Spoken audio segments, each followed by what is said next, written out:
All right, you guys, so we have one more thing that we want to talk about.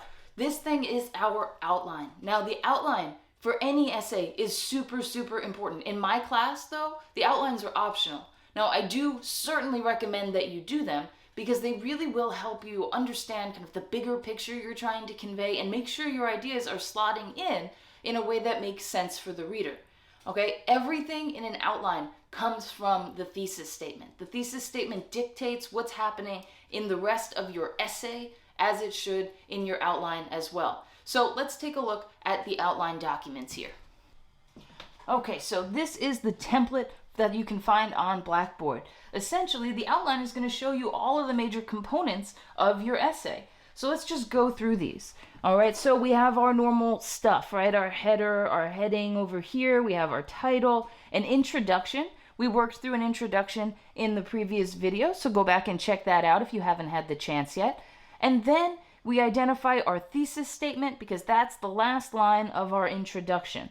Okay, that should be that last sentence.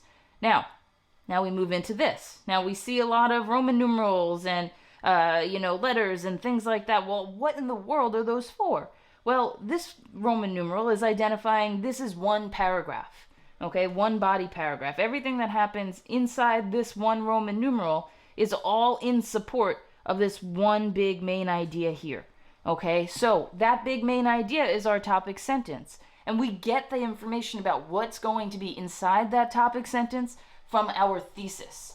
All right, so we've now got our sample essay and our outline side by side. So let's take a look at that, right? Things line up. We've got our heading, header.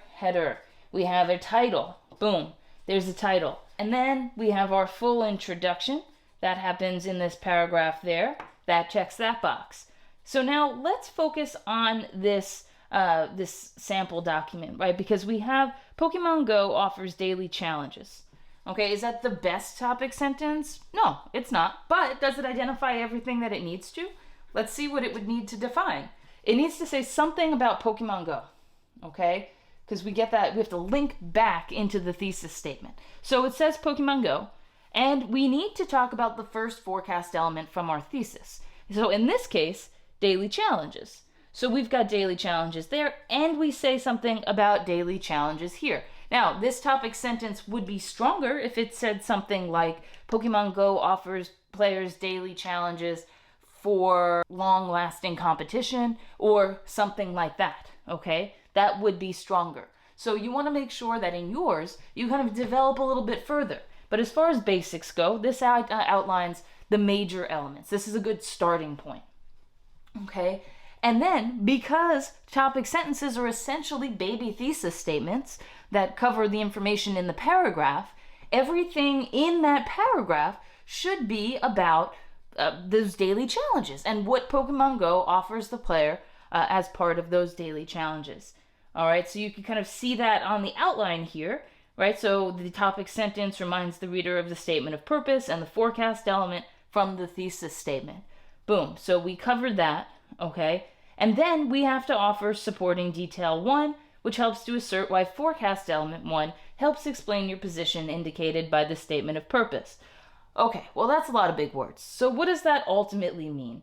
It ultimately means you need to provide examples that show your reader why those daily challenges help people get by during the 2020 pandemic. So we've now got that, okay? So every time a player opens the application, Pokemon appear in their immediate surroundings, okay? So that's identifying these Pokemon appearing as a daily challenge. Then, inside that, we kind of develop it further. The next sentence develops that further. Once interaction begins, players must choose whether to use a berry to help catch the Pokemon and which Pokeball to use. So boom, there's now things that are more developed in there, okay? We have to decide when we're catching a Pokemon. Well, 1, whether we want to catch it, because we can choose not to. 2, whether to use a berry, and 3, well, oh my goodness, which Pokeball are we going to use? So then we need to explain this for the reader, right? Develop it a little further. Berries can help the player earn extra Pokemon candies, helping aid in evolution, help the Pokemon stay still for easier capture, or even encourage the Pokemon to want to enter the Pokeball. Then, the player must choose from 3 different Pokeballs. Now, if you notice, at first, right, we're talking about berries. We're identifying the information about berries because guess what? We said that they can use berries here. We can't just say, hey, we can use berries and then not explain why. So you see, the reader's already going to say, okay, well, what's the berry for? Okay? And then we go into the information about the Pokeballs. As you can guess, right, we're going to be talking about what they are. All right, so the player can choose from 3 different Pokeballs, a standard Pokeball, a Great Ball, or an Ultra Ball. And then what do? Well, these different options give the player varying effectiveness for catching the Pokemon. Right, so we're identifying what these Pokeballs do and how they're part of the challenge. Making the choice to pick one of these and use it is a strategic choice to help the player further themselves in the game. And so we want to make sure that each of these points that we're talking about talks about how it's a daily challenge, right? Everything goes back to Pokemon Go and daily challenges in this little mini paragraph thesis statement or topic sentence. We now check off supporting detail 1 and supporting detail 2, because guess what? Supporting detail 1 is the berries. Supporting detail 2 is talking about the Pokeballs, and those are all wrapped in the challenge of catching 1 Pokemon. All right, the next thing that we need is a transition sentence to wrap up what this paragraph has discussed, right? That combination of the statement of purpose and this paragraph's forecast element, and helps transition into your next point about how forecast element 2 explains your position from the statement of purpose. So let's flip this page. All right, so we've now flipped this over. We had the word "the" from the other side of the page, but the challenge of catching these Pokemon gives players an opportunity to test their skills and build their Pokemon collection. All right, so when you think about it, ultimately the Pokemon collection and building it, if you know anything about the game, is one of the long-term challenges that the game offers. Okay, building up that Pokédex, as they call it. Okay, so we've now talked about not only how there's challenges every day, giving the opportunity to test their skills, right? But we've offered a look at the next long-term challenge, right, that the paragraph's going to discuss in the future.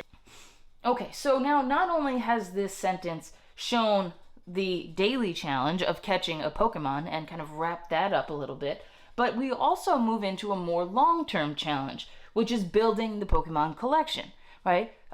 Finding Pokemon to add to the Pokédex, as they call it, right? So even though that particular long-term goal isn't the main focus of body paragraph 2, which actually talks about special research, there is the hint in there that we need to build that Pokemon collection, right? So it doesn't need to be an explicit, we just talked about daily challenges, next we're going to talk about special research and long-term goals. If you're a more literal person, you'd like it to be very explicit for your reader, go for it. If you want to be a little bit more nuanced and creative, that's awesome too, as long as it's there. All right, so I just wanted to go through that first body paragraph with you and make sure you can see how that lines up, right? So now we can check off that transition sentence as well, how that lines up to the outline template and kind of what it is that you need to identify in your outline if you were to submit it.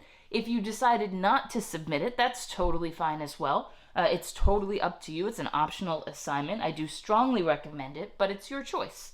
Okay? But either way, use this video as an opportunity to see how each point that you make builds onto the next to grow into a stronger, more complete essay. So hopefully that helps you. Hope you guys have a great rest of your day. Do great things. I will see you next time.